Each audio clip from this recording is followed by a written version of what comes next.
Thank you very much. I just would like very, very briefly, Christopher, if you would allude a little bit to the grading of schools that you have places like the UK. Yeah, the better performing schools. Oh, I see, right. And the lower performing schools and so on. So, performance graphs. Sure. Do you think they serve any purpose? Yeah. Purpose at all? So there is a.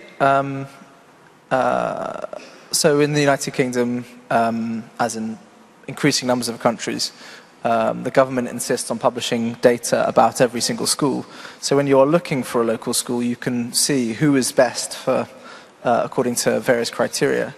The real thing we find is that there is enormous variability. So we're talking before about inequality.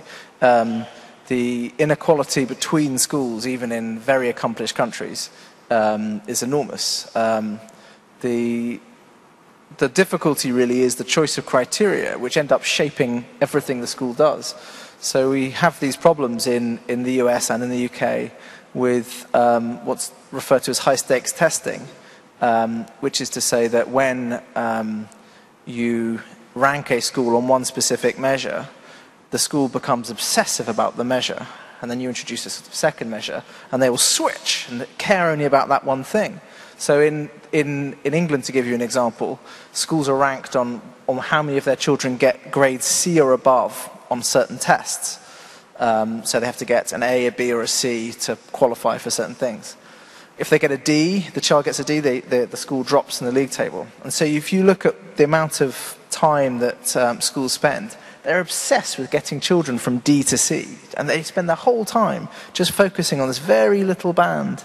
And that's a very pernicious effect. If you choose the measures badly for ranking the schools, you can have enormous problems. But the schools do respond, is the good news. If you can choose the right measure, the schools will get better, and parents care about it. Thank you very much, Christopher. But coming back to you, Dr. Madhav, this morning we heard that the Indian government has decided on universal education.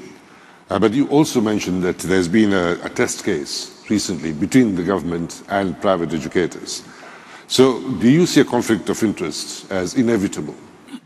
I don't think it was a conflict of interest. This is a whole issue about equity. In India, in many parts, private schools, elite schools are increasing, and people are trying to create exclusive schools for themselves. And although in theory, in India, you cannot have a not-for-profit education institution, everybody is making profit. And there are loopholes in the law, big, gaping loopholes nobody wants to close. The Right to Education Act, one of the clauses which got everybody's attention at the top of the society, said that every private school, whether, even if it's not aided by the government, must enroll a minimum of 25% of its kids from grade 1 onwards, incrementally every year, from the economically weaker sections in its neighborhood. And this created a lot of issues.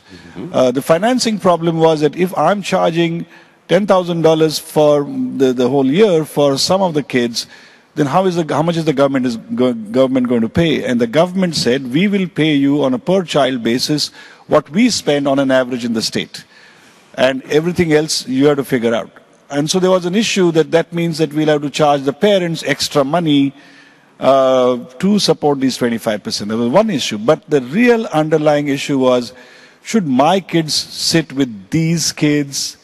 I think that's where it was, the integration issue. And the government said, originally the government said the whole thing is about integration. But in the court they said, we don't have enough money, and so we would like the private sector to share the burden.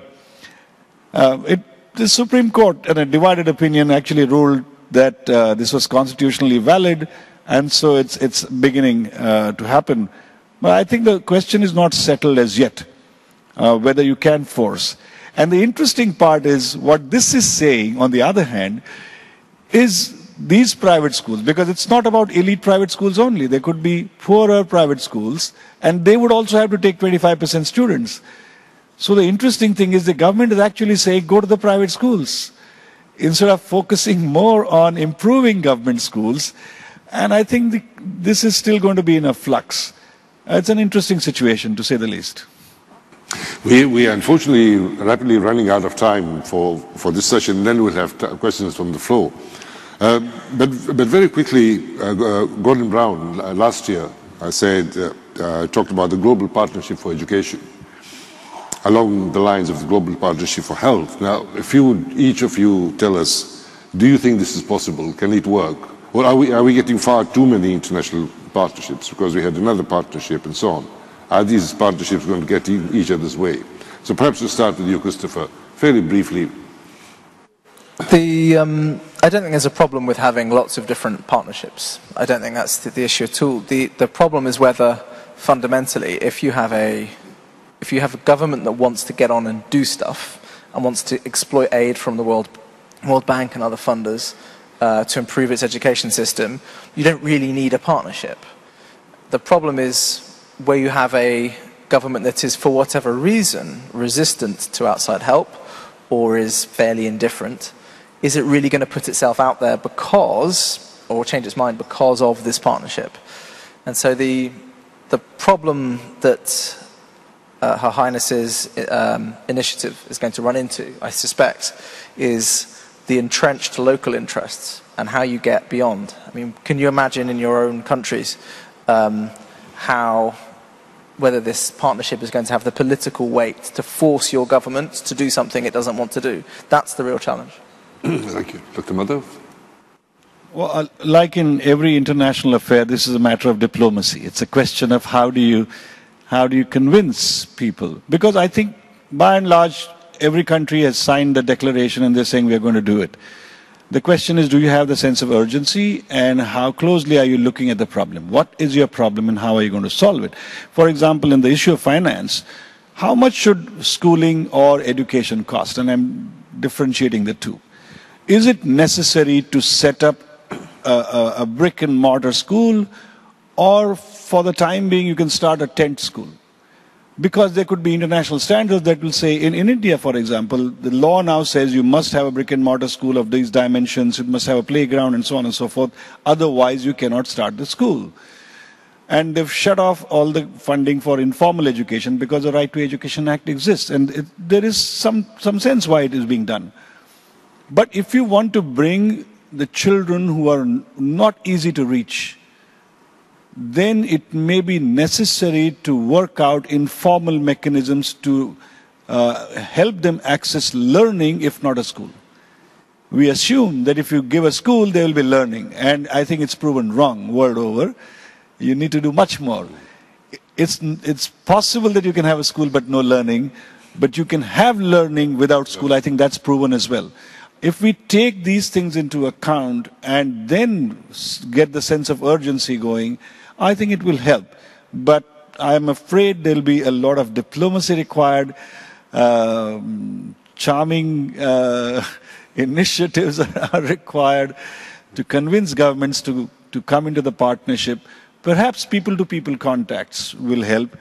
It need not be only top-down. I think there'll be allies at the bottom who would like to work with the WISE initiative. So, talking of allies at the bottom, I'm going to skip in a little bit because we only have two or 3 minutes. So 1.5 minutes each, perhaps, Dr. Petrinos. We have a number of NGOs at this gathering and from all over the place. What, in your opinion, is the role of the NGOs? How do they fit in and how can they best fit in? Well, in our assessment of the what we call public-private partnerships, private for us means non-public. So in education, most of the non-public activity is from NGOs and foundations, religious organizations, social groups, etc. So all of that, to me, is private because it's not public by definition. I think it's vitally important, and there is no one kind of private sector that's required. I think it's the diversity that's important. Just like there isn't one kind of learner, you need a diversity of supply, and the different solutions require different players. So I think the short answer is the NGOs are vitally important in providing the right kind of education in the local context, and they've proven themselves many times. What we lack, though, is a systematic knowledge base of what exactly works for which problem. Part of the problem is that we don't evaluate rigorously in education, but that's changing. There's more and more rigorous evidence coming out. Next month, as a small, modest contribution to the evidence problem, we're going to launch a database of the existing rigorous studies of education interventions, which should help catalyze a bit more searching into what works. But then also we're involved in prospective studies of interventions and innovative models that can work. And hopefully the partnerships that are being talked about will and can rely on this evidence base to select those innovations that work and to take those to scale. Thank you very much, Dr. Patrinos. Dr. Abu-Ghazaleh, you have a very brief time. Do you consider yourself an NGO? Or is there a difference between... You missed me on the subject of schools. Yeah. And I would like to address that issue with great provocation. I think we need to reinvent schools.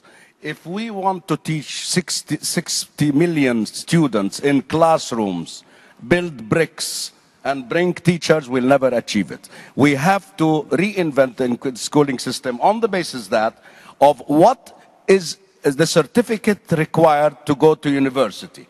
I don't care if the student is in class for 5 years or for 20 years. I want passing certificates that qualify him to go to university. And that is what we are doing in our program. We will take the program, the certificates that are accredited by the top universities, and if you pass this, in Qatar today, there is a refugee from a Lebanese camp, Palestinian camp, whose age is 11 years, and she's doing medicine. Why should she wait another 8 years to tell her that you should get your high school? We need to reinvent education on the basis that we don't need any more classrooms. We need online education of the best and the quality programs, and that prepare you for being qualified to go to university. Thank you very much indeed.